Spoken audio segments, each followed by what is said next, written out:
धान धान सतगुरु तेरा ही आसरा। प्यारे सज्जनों, इस सृष्टि में दो तरह के जीव बनाए गए हैं, एक मनुष्य और दूसरे मनुष्य को छोड़ के सब।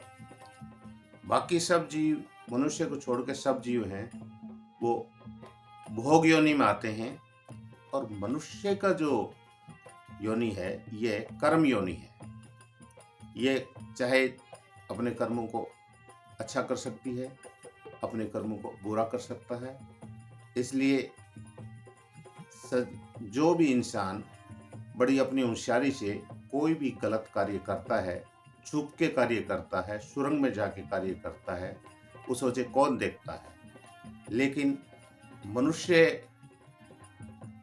की हर करतूत, हर कर्म, अच्छा या बुरा जो भी करता है, उस मालिक की वो आंख, उससे कभी वो छुप नहीं सकता, उस आंख की नजर से कभी बच नहीं सकता। अच्छे कर्मों का अच्छा फल, बुरे कर्मों का बुरा फल, कर्मों का फल हर जीव को भुगतना पड़ता है। चाहे वो जिनको हम भगवान कहते हैं, रामचंद्र जी, श्री कृष्ण जी, उनको भी अपने कर्मों का फल भुगतना पड़ा है। एक बात आपको सुनाते हैं, कृष्ण जी की मृत्यु कैसे हुई।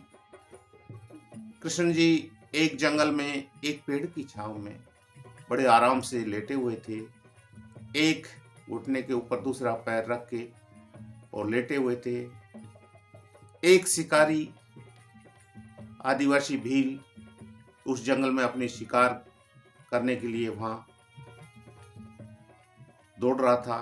दौड़ते दौड़ते उसकी नजर पड़ी कि एक चमकती हुई आंख उसको दिखाई दी, और उसने अपना धनुष तराशा और सीधा उस पे निशाना लगा दिया। निशाना लगने के बाद वो उसी दिशा में आगे बढ़ा अपनी शिकार लेने के लिए। आगे जब जाता है तो क्या होता है कि वहां पे कृष्ण भगवान तड़पते हुए दिखाई दे रहे हैं, और उनके पैर में खून बह रहा है, तीर लगा हुआ है। कृष्ण भगवान के तड़पते हुए बेहाल शरीर को देखते हुए माफी चाहता है कि हे भगवान, मैंने गलत काम कर दिया, मैंने अनजाने में आपको तीर मार दिया, मैं शिकार समझ के आप पे हमला कर दिया। कृष्ण जी कहते हैं, नहीं, आपने कोई गलत कार्य नहीं किया, जरा ध्यान से सुनो। एक समय मैं कृष्ण था और आप बाली थे, मैं रामचंद्र था, आप बाली थे, और आपने मैं आपको छुपकर धोखे से आपको तीर मारा, और तब आपने कहा था, हे राम जी, आपने मेरे पे धोखे से क्यों तीर मारा, मैंने आपका क्या बिगाड़ा था। तो वो धोखा जब मैंने आपके साथ किया था, उसी धोखे का बदला आज आपने ये मेरी मृत्यु लेकर के, तीर लेके मेरे को मार के, ये आपने पूरा हो गया है। इसलिए कोई आदमी कैसा भी कर्म करे, कर्मों का फल देना पड़ता है। इसी चीज को हम ज्यादा लंबे, ज्यादा दूर ना जाएं। अभी व्यास डेरे के संस्थापक राधा स्वामी डेरा व्यास के जयमल सिंह जी महात्मा जी ने एक बार एक महिला प्रेमी जो उनके साथ उनकी सेवा में रहती थी, कहा कि सावन सिंह जी के लड़के को फांसी का लड़का फांसी खाएगा। वो महिला प्रेमी जयमल सिंह जी से फरियाद करती है, जी ये तो बहुत गलत हो जाएगा, इतने प्यारे प्रेमी हैं, उनमें कोई कमी नहीं है, और आप जैसे मुर्शिद के चरणों में उन्होंने सब कुछ न्यौछावर कर रखा है, ये तो अच्छा नहीं होगा। तो उन्होंने कहा, वे ये तो होना है, कर्मों का लेख है। एक समय वे अपना बिस्तर बेडिंग बांध के और उस महिला प्रेमी को साथ लेके पैदल चल पड़े और आकर के सावन सिंह जी के घर पर आ गए।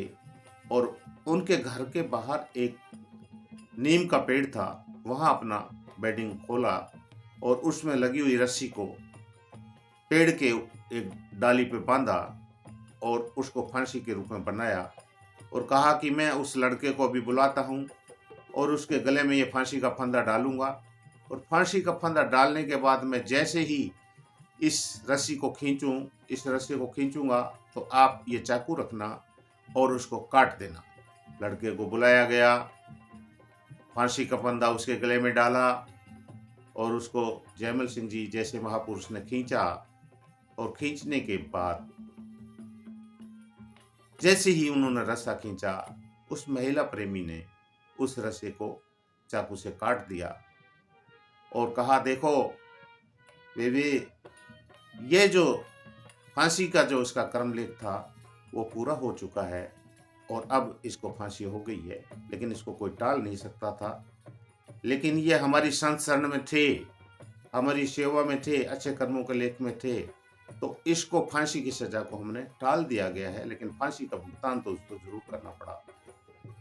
हे प्यारे जीव, हे मनुष्य, तू अभी संभल जा और अपने कर्मों को सुधार, किसी को धोखा मत दे, अच्छे कर्म कर, मुर्शिद का कहना मान और इंसानियत की सेवा में अच्छा कर्म कर, नहीं तो इसका भुगतान तो तेरे को करना पड़ेगा।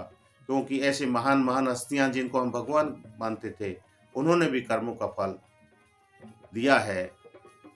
कर्म का कानून अटल है, उसको कोई टाल नहीं सकता। कर्मों का लेखा देना पड़ेगा, जैसी करनी वैसी बरनी, दान दान सतगुरु जी दे रहे।